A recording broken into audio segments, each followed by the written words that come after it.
सूरत के city light area में शिव पूजा shopping complex है, उसमें आग लगी थी जिसमें 2 महिलाएं जो सिक्किम की थी उनकी दुर्भाग्यपूर्ण डेथ हो गई।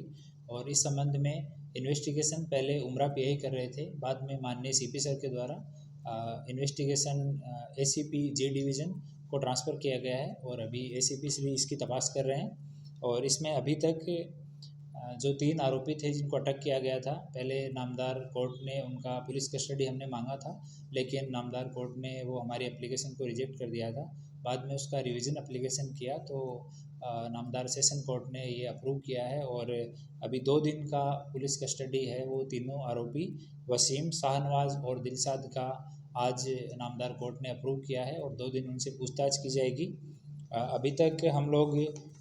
जिनके जितने भी बैंक खाते हैं उनकी हम लोग तपास कर रहे हैं, उस संबंध में बैंकों को रिपोर्ट दिया गया है, उनकी रिपोर्ट आना अभी बाकी है। सूरत महानगर पालिका को रिपोर्ट के लिए बोला गया है कि उसका डिटेल्ड रिपोर्ट तैयार करके वो दें, तो ये रिपोर्ट आना भी बाकी है, वो 1 या 2 दिन में प्रोबेबली आ जाएगा। इलेक्ट्रिक इंस्पेक्टर ने विजिट किया था वहाँ पे, उनका डिटेल्ड रिपोर्ट है वो भी अभी आना बाकी है। टोरेंट पावर की तरफ से वहाँ पे विजिट हुआ, उन्होंने अपनी रिपोर्ट में लोड के बारे में उनका ओपिनियन था, तो उसमें वहाँ पे कोई भी खामी लोड संबंधित नहीं पाई गई है। इस्पा और जिम के जितने भी कागजात हैं वो लोग हम लोग वेरीफाई कर रहे हैं और जिम की जो प्रॉपर्टी है उसके पुराने ओनर भूपेंद्र भाई पटेल है, उसका स्टेटमेंट लिया गया है। और अभी जो जिम वर्तमान में जो जिम का ओनर है अनिल रुंगटा, को नोटिस दिया गया है और अनिल रुंगटा ने अपने वकील के माध्यम से रिप्लाई सबमिट किया है कि सूरत से बाहर होने के कारण वो 16 तारीख को आके और इन्वेस्टिगेशन ज्वाइन करें। इसके अलावा अभी फायर अधिकारी जो हैं जो उस दिन फायर बुझाने में सब में इन्वॉल्व थे, उनको स्टेटमेंट के लिए बुलाया गया है, उनका स्टेटमेंट अभी लिया जाएगा। और वहाँ आसपास जितने भी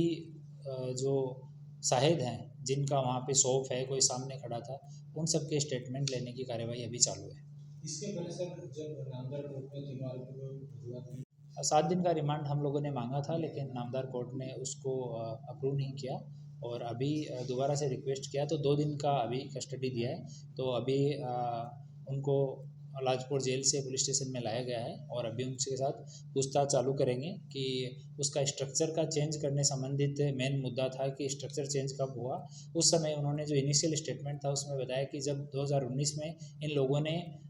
भूपेंद्र भाई पोपट से ये लिया था